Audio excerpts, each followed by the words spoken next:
নমস্কার। গল্প পাঠের সময় রবীন্দ্রনাথ ঠাকুরের ছোট গল্প। আজকের গল্পটির নাম শাস্তি।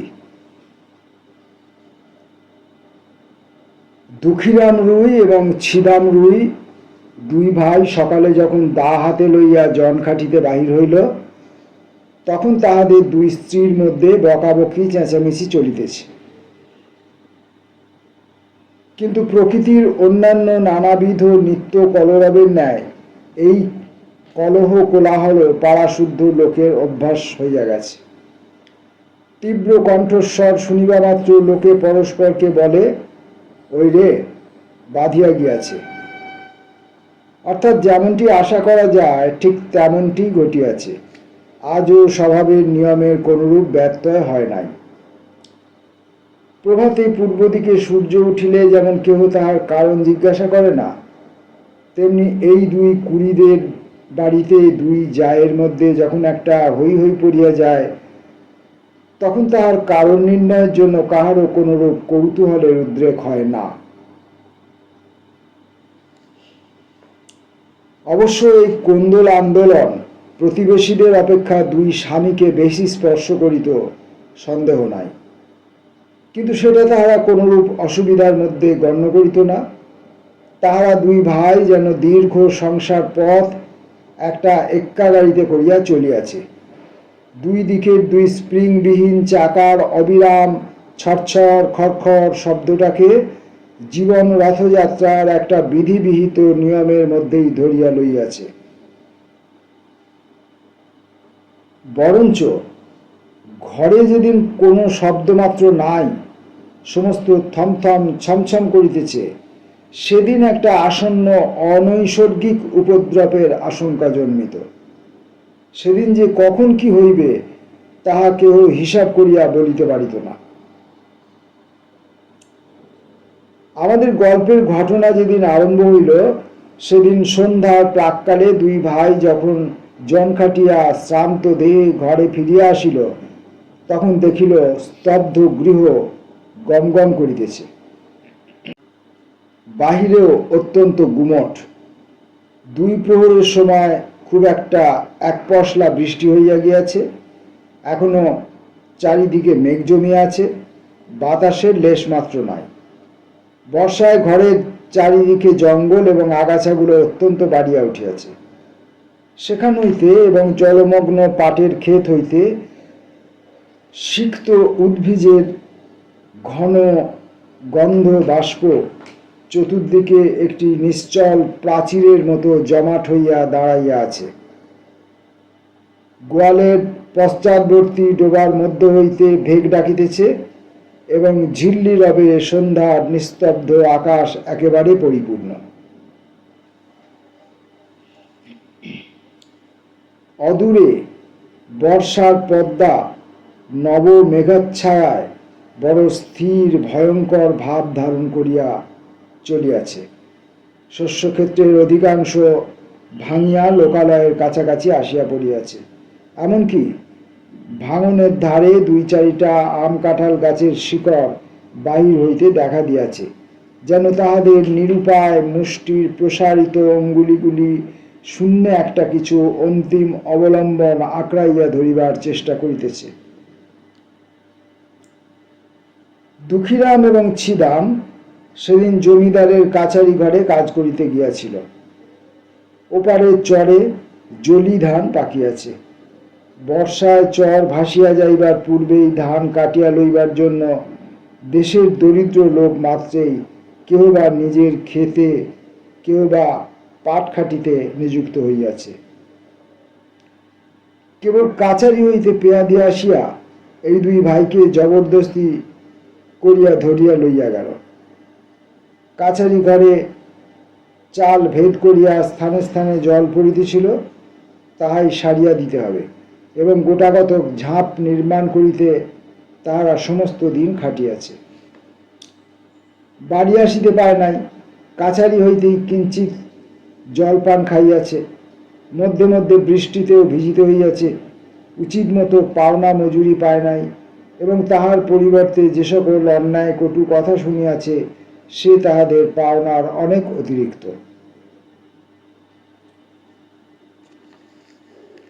পথের কাদা এবং জল ভাঙিয়া সন্ধ্যাবেলায় বাড়ি ফিরিয়া আসিয়া দুই ভাই দেখিল ছোট যা চন্দরা ভূমিতে অঞ্চল পাতিয়া চুপ করিয়া পড়িয়া আছে। আজিকার এই মেঘলা দিনের মতো সেও মধ্যাহ্নে প্রচুর অশ্রুবর্ষণ পূর্বক সায়াহ্নের কাছাকাছি ক্ষান্ত দিয়া অত্যন্ত গুমট করিয়া আছে। আর বড় যা রাধা মুখটা মস্ত করিয়া দাওয়ায় বসিয়াছিল। তাহার 1.5 বৎসরের ছোট ছেলেটি কাঁদিতেছিল। দুই ভাই যখন প্রবেশ করিল দেখিল উলঙ্গ শিশু প্রাঙ্গণের এক পার্শ্বে চিত হইয়া পড়িয়া ঘুমাইয়া আছে। ক্ষুধিত দুঃখীরাম আর কাল বিলম্ব না করিয়া বলিল, ভাত দে। বড় বউ বারুদের বস্তায় স্ফুলিঙ্গ পাতের মতো এক মুহূর্তেই তীব্র কণ্ঠস্বর আকাশ পরিমাণ করিয়া বলিল, ভাত কোথায় যে ভাত দিব? তুই কি চাল দিয়া গিয়েছিলি? আমি কি নিজে রোজগার করিয়া আনিব? সারাদিনের শ্রান্তি ও লাঞ্ছনার পর অন্নহীন নিরানন্দ অন্ধকার ঘরে প্রজ্বলিত ক্ষুধানলে গৃহিণীর রুক্ষ বচন, বিশেষত শেষ কথাটার গোপন কুৎসিত শ্লেষ দুঃখীরামের হঠাৎ কেমন একেবারেই অসহ্য হইয়া উঠিল। ক্রুদ্ধ ব্যাঘ্রের ন্যায় গম্ভীর গর্জনে বলিয়া উঠিল, কি বললি? বলিয়া মুহূর্তের মধ্যে দা লইয়া কিছু না ভাবিয়া একেবারে স্ত্রীর মাথায় বসাইয়া দিল। রাধা তাহার ছোট জায়ের কোলের কাছে পড়িয়া গেল এবং মৃত্যু হইতে মুহূর্ত বিলম্ব হইল না। চন্দরা রক্তসিক্ত বস্ত্রে কি হলো গো বলিয়া চিৎকার করিয়া উঠিল। শ্রীরাম তাহার মুখ চাপিয়া ধরিল। দুঃখীরাম দা ফেলিয়া মুখে হাত দিয়া হতবুদ্ধির মতো ভূমিতে বসিয়া পড়িল। ছেলেটা জাগিয়া উঠিয়া ভয়ে চিৎকার করিতে লাগিল। বাহিরে তখন পরিপূর্ণ শান্তি। রাখাল বালক গরু লইয়া গ্রামে ফিরিয়া আসিতেছে। পরপারের চরে যাহারা নতুন পক্ক ধান কাটিতেছিল তাহারা 5-7 জনে এক একটি ছোট নৌকায় এপারে ফিরিয়া পরিশ্রমের পুরস্কার 2 আঁটি ধান মাথায় লইয়া প্রায় সকলেই নিজ নিজ ঘরে আসিয়া পৌঁছিয়াছে। চক্রবর্তীদের বাড়ির রামলোচনপুরো গ্রামের ডাকঘরে চিঠি দিয়া ঘরে ফিরিয়া নিশ্চিন্ত মনে চুপচাপ তামাক খাইতেছিলেন। হঠাৎ মনে পড়িল তাহার কোরফা প্রজা দুঃখীর অনেক টাকা খাজনা বাকি, আজ কিয়দ অংশ শোধ করিবে প্রতিশ্রুত হইয়াছিল। এতক্ষণে তাহারা বাড়ি ফিরিয়াছে স্থির করিয়া চাদরটা কাঁধে ফেলিয়া ছাতা লইয়া বাহির হইলেন। কুড়িদের বাড়িতে ঢুকিয়া তাহার গা ছমছম করিয়া উঠিল। দেখিলেন ঘরে প্রদীপ জ্বালা হয় নাই। অন্ধকার দাওয়ায় 2-4টা অন্ধকার মূর্তি অস্পষ্ট দেখা যাইতেছে। রহিয়া রহিয়া দাওয়ার এক কোণ হইতে একটা অস্ফুট রোদন উচ্ছ্বসিত হইয়া উঠিতেছে এবং ছেলেটা যত মা মা বলিয়া কাঁদিয়া উঠিতে চেষ্টা করিতেছে, শ্রীরাম তাহার মুখ চাপিয়া ধরিতেছে। রামলোচন কিছু ভীত হইয়া জিজ্ঞাসা করিলেন, দুঃখী আছিস নাকি? দুঃখী এতক্ষণ প্রস্তর মূর্তির মতো নিশ্চল হইয়া বসিয়াছিল। তার নাম ধরিয়া ডাকিবা মাত্র একেবারে অবধ বালকের মতো উচ্ছ্বসিত হইয়া কাঁদিয়া উঠিল। শ্রীরাম তাড়াতাড়ি দাওয়া হইতে অঙ্গনে নামিয়া চক্রবর্তীর নিকটে আসিল। চক্রবর্তী জিজ্ঞাসা করিলেন, মাগিরা বুঝি ঝগড়া করিয়া বসিয়া আছে? আজ তো সমস্ত দিনই চিৎকার শুনিয়াছি। এতক্ষণ শ্রীরাম কিংকর্তব্য কিছুই ভাবিয়া উঠিতে পারে নাই। নানা অসম্ভব গল্প তার মাথায় উঠিতেছিল। আপাতত স্থির করিয়াছিল রাত্রে কিঞ্চিত অধিক হইলে মৃতদেহ কোথাও সরাইয়া ফেলিবে। ইতিমধ্যে যে চক্রবর্তী আসিয়া উপস্থিত হইবে সে মনেও করে নাই। ফস করিয়া কোনো উত্তর যোগাইল না, বলিয়া ফেলিল, হ্যাঁ, আজ খুব ঝগড়া হইয়াছে। চক্রবর্তী দাওয়ার দিকে অগ্রসর হইবার উপক্রম করিয়া বলিল, কিন্তু সেজন্য দুঃখী কাঁদে কেন রে? শ্রীরাম দেখিল আর রক্ষা হয় না, হঠাৎ বলিয়া পড়িল, ঝগড়া করিয়া ছোট বউ বড় বউয়ের মাথায় এক দায়ের কোপ বসাইয়া দিয়াছে। উপস্থিত বিপদ ছাড়া যে আর কোনো বিপদ থাকিতে পারে এ কথা সহজে মনে হয় না। শ্রীরাম তখন ভাবিতেছিল, ভীষণ সত্যের হাত হইতে কি করিয়া রক্ষা পাইব। মিথ্যা যে তদপেক্ষা ভীষণ হইতে পারে তাহা তাহার জ্ঞান হইল না। রামলোচনের প্রশ্ন শুনিবা মাত্র তাহার মাথায় তৎক্ষণাৎ একটা উত্তর জোগাইল এবং তৎক্ষণাৎ বলিয়া ফেলিল। রামলোচন চমকিয়া উঠিয়া কহিলেন, হ্যাঁ, বলিস কি, মরে নাই তো? শ্রীরাম কহিল, মরিয়াছে বলিয়া চক্রবর্তীর পা জড়াইয়া ধরিল। চক্রবর্তী পালাইবার পথ পায় না, ভাবিল, রাম রাম, সন্ধ্যেবেলায় এ কি বিপদেই পড়িলাম। আদালতে সাক্ষ্য দিতে দিতেই প্রাণ বাহির হইয়া পড়িবে। শ্রীরাম কিছুতেই তাহার পা ছাড়িল না, কহিল, দাদা ঠাকুর, এখন আমার বউকে বাঁচাইবার কি উপায় করি? মামলা মোকদ্দমার পরামর্শে রামলোচন সমস্ত গ্রামের প্রধানমন্ত্রী ছিলেন। তিনি একটু ভাবিয়া বলিলেন, দেখ, ইহার এক উপায় আছে। তুই এখনই থানায় ছুটিয়া যা, বলগে তোর বড় ভাই দুঃখী সন্ধ্যাবেলায় ঘরে আসিয়া ভাত চাহিয়াছিল, ভাত প্রস্তুত ছিল না বলিয়া স্ত্রীর মাথায় দা বসাইয়া দিয়াছে। আমি নিশ্চয় বলিতেছি, একথা বলিলে ছুরিটা বাঁচিয়া যাইবে। শ্রীরামের কণ্ঠ শুষ্ক হইয়া আসিল, কহিয়া উঠিল, ঠাকুর, বউ গেলে বউ পাইব, কিন্তু আমার ভাই ফাঁসি গেলে আর তো ভাই পাইব না। কিন্তু যখন নিজের স্ত্রীর নামে দোষারোপ করিয়াছিল তখন এ সকল কথা ভাবে নাই।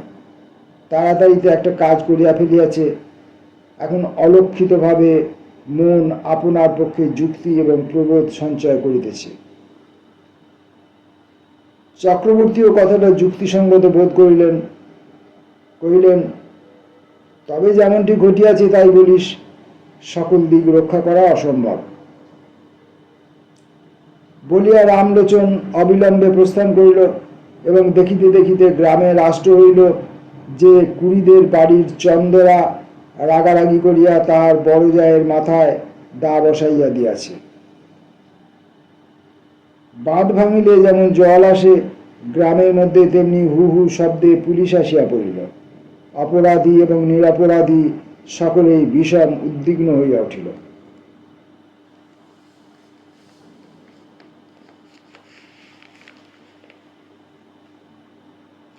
শ্রীরাম ভাবিল, যে পথ কাটিয়া ফেলিয়াছে সেই পথেই চলিতে হইবে। সে চক্রবর্তীর কাছে নিজ মুখে এক কথা বলিয়া ফেলিয়াছে, সে কথা গা শুদ্ধ রাষ্ট্র হইয়া পড়িয়াছে। এখন আবার আর একটা কিছু প্রকাশ হইয়া পড়িলে কি জানি কি হইতে কি হইয়া পড়িবে, সে নিজেই কিছু ভাবিয়া পাইল না। মনে করিল, কোনো মতে সে কথাটা রক্ষা করিয়া তার সহিত আর 5টা গল্প জুড়িয়া স্ত্রীকে রক্ষা করা ছাড়া আর কোনো পথ নাই। শ্রীরাম তাহার স্ত্রী চন্দরাকে নিজ অপরাধ স্কন্ধে লইবার জন্য অনুরোধ করিল। সে তো একেবারে বজ্রাহত হইয়া গেল। শ্রীরাম তাহাকে আশ্বাস দিয়া কহিল, যাহা বলিতেছি তাই কর, তোর কোনো ভয় নাই, আমরা তোকে বাঁচাইয়া দিব। আশ্বাস দিল বটে, কিন্তু গলা শুকাইল, মুখ পাংশুবর্ণ হইয়া গেল। চন্দরার বয়স 17-18 অধিক হইবে না। মুখখানি হৃষ্টপুষ্ট গোলগাল, শরীরটি অনতি দীর্ঘ 8-60, সুস্থ সবল অঙ্গ প্রত্যঙ্গের মধ্যে এমন একটি সৌষ্ঠব আছে যে চলিতে ফিরিতে নড়িতে চড়িতে দেহের কোথাও যেন কিছু বাধে না। একখানি নতুন তৈরি নৌকোর মতো বেশ ছোট এবং সুডৌল, অত্যন্ত সহজে সরে এবং তাহার কোথাও কোনো গ্রন্থি শিথিল হইয়া যায় না। পৃথিবীর সকল বিষয়েই তার একটা কৌতুক এবং কৌতূহল আছে। পাড়ায় গল্প করিতে যাইতে ভালোবাসে এবং কুম্ভকক্ষে ঘাটে যাইতে আসিতে দুই অঙ্গুলি দিয়া ঘণ্টা ঈষৎ ফাঁক করিয়া উজ্জ্বল চঞ্চল ঘন কৃষ্ণ চোখ দুইটি দিয়া পথের মধ্যে দর্শনযোগ্য যাহা কিছু সমস্ত দেখিয়া লয়। বড় বউ ছিল ঠিক তাহার উল্টা, অত্যন্ত এলোমেলো, ঢিলেঢালা, অগোছালো। মাথার কাপড়, কোলে শিশু, ঘরকন্নার কাজ কিছুই সে সামলাইতে পারিত না। হাতে বিশেষ কিছু একটা কাজও নাই, অথচ কোনো কালে যেন সে অবসর করিয়া উঠিতে পারে না। ছোট যা তাহাকে অধিক কিছু কথা বলিত না, মৃদুস্বরে দুই একটা তীক্ষ্ণ দংশন করিত, আর সে হাউ হাউ দাউ দাউ করিয়া রাগিয়া মাগিয়া বকিয়া ঝকিয়া সারা হইত এবং পাড়া শুদ্ধ অস্থির করিয়া তুলিত।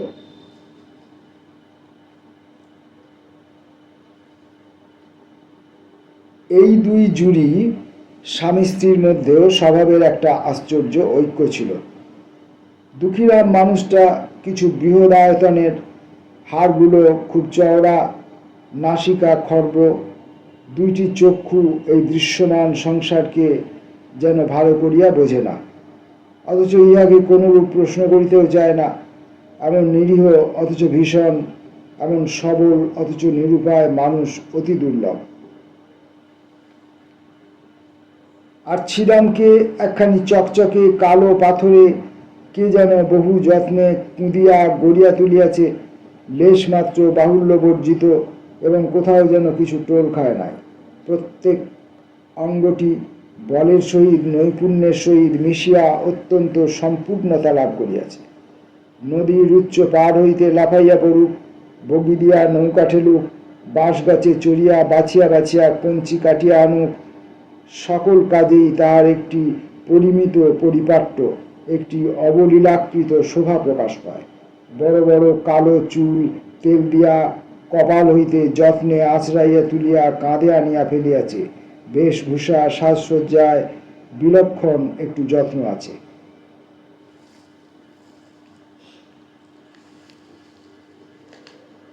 অপরাপর গ্রামবধূদিগের সৌন্দর্যের প্রতি যদিও তাহার উদাসীন দৃষ্টি ছিল না, এবং তাহাদের চক্ষে আপনাকে মনোরম করিয়া তুলিবার ইচ্ছা তাহার যথেষ্ট ছিল, তবু ছিদাম তাহার যুবতী স্ত্রীকে একটু বিশেষ ভালোবাসিত। উভয়ে ঝগড়াও হইত, ভাবও হইত, কেউ কাউকে পরাস্ত করিতে পারিত না। আরেকটি কারণে উভয়ের মধ্যে বন্ধন কিছু সুদৃঢ় ছিল। ছিদাম মনে করিত চন্দরা যেরূপ চটুল চঞ্চল প্রকৃতির স্ত্রীলোক, তাহাকে যথেষ্ট বিশ্বাস নাই। আর চন্দরা মনে করিত আমার স্বামীটির চতুর্দিকেই দৃষ্টি, তাহাকে কিছু কষাকষি করিয়া না বাঁধিলে কোনোদিন হাতছাড়া হইতে আটক নাই।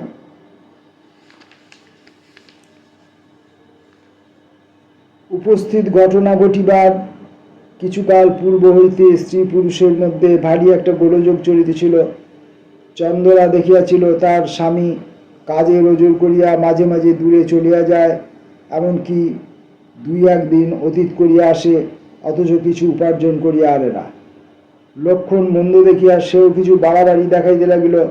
যখন তখন ঘাটে যাইতে আরম্ভ করিল এবং পাড়া পর্যটন করিয়া আসিয়া কাশী মজুমদারের মেজ ছেলেটির প্রচুর ব্যাখ্যা করিতে লাগিল।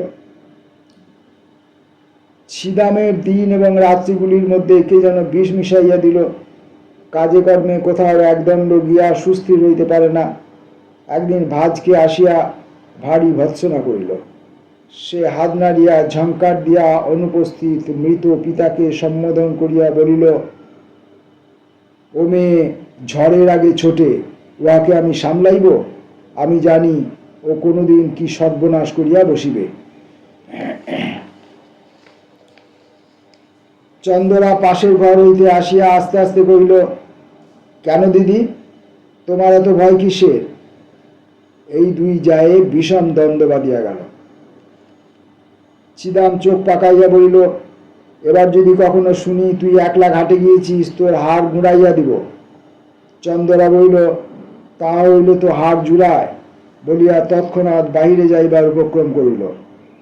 ছিদাম এক লম্পে তার চুল ধরিয়া টানিয়া ঘরে পুরিয়া বাহির হইতে দ্বার রুদ্ধ করিয়া দিল।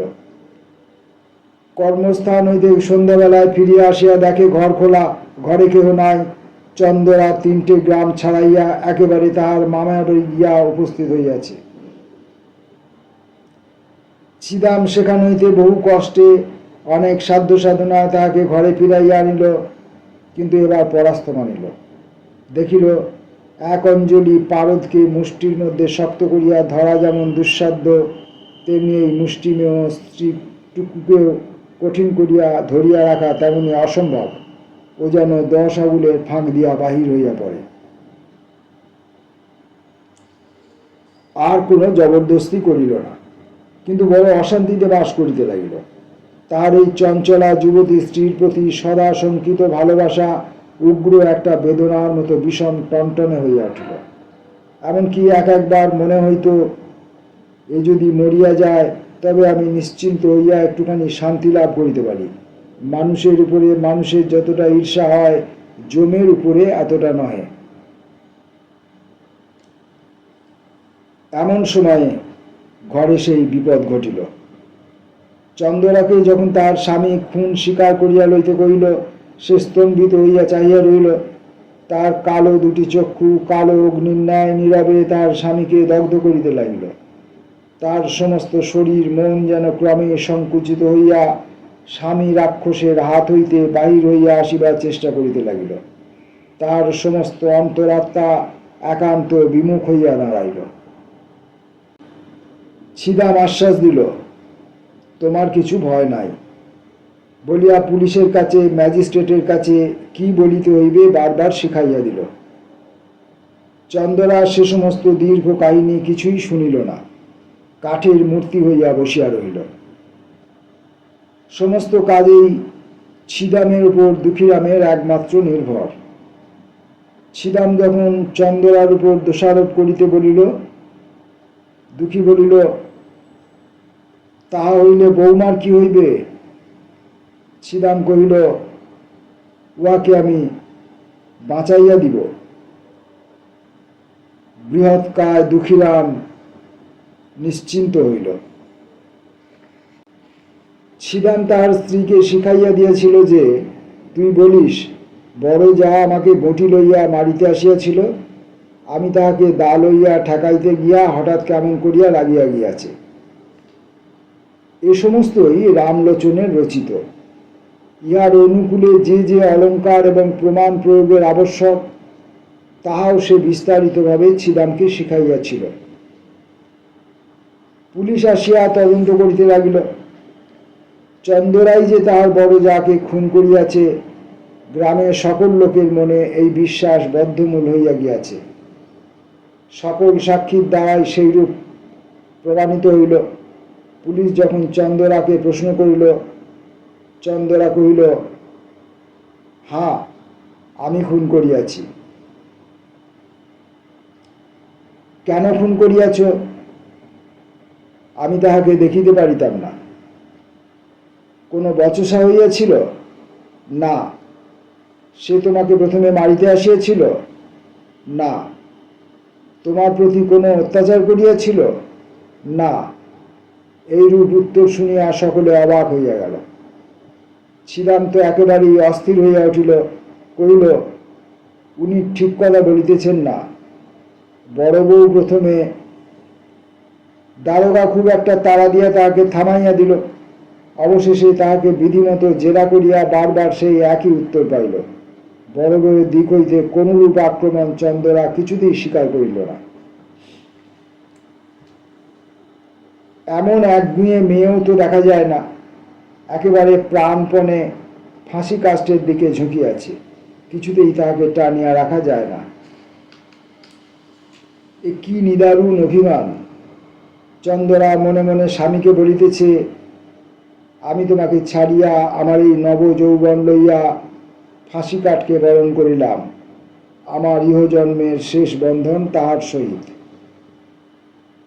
বন্দিনী হইয়া চন্দরা একটি নিরীহ ক্ষুদ্র চঞ্চল কৌতুকপ্রিয় গ্রামবধূ চির পরিচিত গ্রামের পথ দিয়া, রথতলা দিয়া, হাটের মধ্য দিয়া, ঘাটের প্রান্ত দিয়া, মজুমদারদের বাড়ির সম্মুখ দিয়া পোস্ট অফিস এবং স্কুল ঘরের পাশ দিয়া সমস্ত পরিচিত লোকের চক্ষের উপর দিয়া কলঙ্কের ছাপ লইয়া চিরকালের মতো গৃহ ছাড়িয়া চলিয়া গেল। একপাল ছেলে পিছন পিছন চলিল এবং গ্রামের মেয়েরা, তাহারা সই সাঙাদরা, কেহ ঘোমটার ফাঁক দিয়া, কেহ দ্বারের প্রান্ত হইতে, কেহ বা আড়ালে দাঁড়াইয়া পুলিশচারিত চন্দরাকে দেখিয়া লজ্জায়, ঘৃণায়, ভয়ে কণ্টকিত হইয়া উঠিল।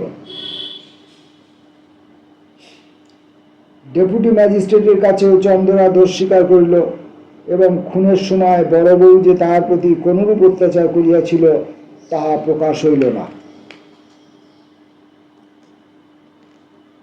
কিন্তু সেদিন ছিদাম সাক্ষ্যস্থলে আসিয়াই একেবারে কাঁদিয়া জোর হস্তে কহিল, দোহাই হুজুর, আমার স্ত্রীর কোনো দোষ নাই। হাকিম ধমক দিয়া তাহার উচ্ছ্বাস নিবারণ করিয়া তাহাকে প্রশ্ন করিতে লাগিলেন। সে একে একে সত্য ঘটনা প্রকাশ করিল। হাকিম তাহার কথা বিশ্বাস করিলেন না, কারণ প্রধান বিশ্বস্ত ভদ্রসাক্ষী রামলোচন কহিল, খুনের অনতি বিলম্বেই আমি ঘটনাস্থলে উপস্থিত হইয়াছিলাম। সাক্ষী ছিদাম আমার নিকট সমস্ত স্বীকার করিয়া আমার পা জড়াইয়া ধরিয়া কহিল, বউকে কি করিয়া উদ্ধার করিব, আমাকে যুক্তি দিন। আমি ভালো মন্দ কিছুই বলিলাম না। সাক্ষী আমাকে বলিল, আমি যদি বলি আমার বড় ভাই ভাত চাহিয়া ভাত পায় নাই বলিয়া রাগের মাথায় স্ত্রীকে মারিয়াছে, তা হইলে সে রক্ষা পাইবে। আমি কহিলাম, খবরদার হারামজাদা, আদালতে এক বর্ণ মিথ্যা বলিস না, এত বড় মহা পাপ আর নাই, ইত্যাদি ইত্যাদি। রামলোচন প্রথমে চন্দরাকে রক্ষা করিবার উদ্দেশ্যে অনেকগুলো গল্প বানাইয়া তুলিয়াছিল, কিন্তু যখন দেখিল চন্দরা নিজেই বাঁকিয়া বসিয়াছে, তখন ভাবিল, ওরে বাপরে, শেষকালে কি মিথ্যা সাক্ষ্যের দায়ে পড়িব। যেটুকু জানি সেটুকু বলা ভালো, এই মনে করিয়া রামলোচন যাহা জানি তাহাই বলিল, বরঞ্চ তাহার চেয়েও কিছু বেশি বলিতে ছাড়িল না। ডেপুটি ম্যাজিস্ট্রেট সেশনে চালান দিলেন। ইতিমধ্যে চাষবাস, হাট বাজার, হাসি কান্না, পৃথিবীর সমস্ত কাজ চলিতে লাগিল এবং পূর্ব বৎসরের মতো নবীন ধান্যক্ষেত্রে শ্রাবণের অবিরল বৃষ্টিধারা বর্ষিত হইতে লাগিল। পুলিশ আসামি এবং সাক্ষী লইয়া আদালতে হাজির হইল। সম্মুখবর্তী মুন্সেফের কোর্টে বিস্তর লোক নিজ নিজ মোকদ্দমার অপেক্ষায় বসিয়া আছে। রন্ধনশালার পশ্চাৎবর্তী একটি ডোবার অংশ বিভাগ লইয়া কলকাতা হইতে এক উকিল আসিয়াছে এবং তদুপলক্ষে বাদীর পক্ষে ৩৯ জন সাক্ষী উপস্থিত হইয়াছে। কত শত লোক আপন আপন কড়াগন্ডা হিসাবে চুলচেরা মীমাংসা করিবার জন্য ব্যগ্র হইয়া আসিয়াছে। জগতে আপাতত তদপেক্ষা গুরুতর আর কিছুই উপস্থিত নয়, এরূপ তাহাদের ধারণা। ছিদাম বাতায়ন হইতে এই অত্যন্ত ব্যস্ত সমস্ত প্রতিদিনের পৃথিবীর দিকে একদৃষ্টে চাহিয়া আছে। সমস্তই স্বপ্নের মতো বোধ হইতেছে। কম্পাউন্ডের বৃহৎ বটগাছ হইতে একটি কোকিল ডাকিতেছে, তাহাদের কোনরূপ আইন আদালত নাই। চন্দরা জজের কাছে কহিল, ওগো সাহেব, এক কথা আর কতবার করিয়া বলিব। জজ সাহেব তাহাকে বুঝাইয়া বলিলেন, তুমি যে অপরাধ করিতেছ তার শাস্তি কি জানো? চন্দনা কহিল, না। জজ সাহেব কহিলেন, তার শাস্তি ফাঁসি। চন্দনা কহিল, ওগো, তোমার পায়ে পড়ি, তাই দাও না সাহেব, তোমাদের যাহা খুশি করো, আমার তো আর সহ্য হয় না। যখন ছিদামকে আদালতে উপস্থিত করিল, চন্দনা মুখ ফিরাইয়া রইল। জজ কহিলেন, সাক্ষীর দিকে চাহিয়া বলো, এ তোমার কে হয়? চন্দনা দুই হাতে মুখ ঢুকিয়া বলিল, ও আমার স্বামী হয়। প্রশ্ন হইল, ও তোমাকে ভালোবাসে না? উত্তর, ও বাড়ি ভালোবাসে। প্রশ্ন, তুমি ওকে ভালোবাসো না? উত্তর, খুব ভালোবাসি। ছিদামকে যখন প্রশ্ন করা হইল, ছিদাম কহিল, আমি খুন করিয়াছি। প্রশ্ন, কেন? ছিদাম, ভাত চাইয়াছিলাম, বড় বউ ভাত দেয় নাই। দুঃখীরাম সাক্ষ্য দিতে আসিয়া মূর্ছিত হইয়া পড়িল। মূর্ছা ভঙ্গের পরে উত্তর করিল, সাহেব, খুন আমি করিয়াছি। কেন? ভাত চাইয়াছিলাম, ভাত দেয় নাই। বিস্তর জেরা করিয়া এবং অন্যান্য সাক্ষ্য শুনিয়া জজ সাহেব স্পষ্ট বুঝিতে পারিলেন, ঘরের স্ত্রীলোককে ফাঁসির অপমান হইতে বাঁচাইবার জন্য ইহারা দুই ভাই অপরাধ স্বীকার করিতেছে। কিন্তু চন্দরা পুলিশ হইতে সেশন আদালত পর্যন্ত বরাবর এক কথা বলিয়া আসিতেছে, তাহার কথায় তিল মাত্র নড়চড় হয় নাই। দুইজন উকিল স্বেচ্ছাপ্রবৃত্ত হইয়া তাহাকে প্রাণদণ্ড হইতে রক্ষা করিবার জন্য বিস্তর চেষ্টা করিয়াছে, কিন্তু অবশেষে তাহার নিকট পরাস্ত মানিয়াছে।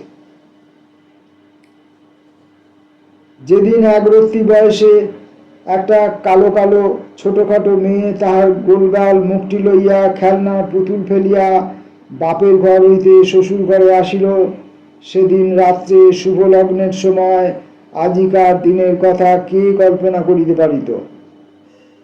তাহার বাপ মরিবার সময় এই বলিয়া নিশ্চিন্ত হইয়াছিল যে, যা হোক, আমার মেয়েটির একটি সদ্গতি করিয়া গেলাম। জেলখানায় ফাঁসির পূর্বে দয়ালু সিভিল সার্জন চন্দরাকে জিজ্ঞাসা করিল, কাকেও দেখিতে ইচ্ছা করে? চন্দরা কহিল, একবার আমার মাকে দেখিতে চাই।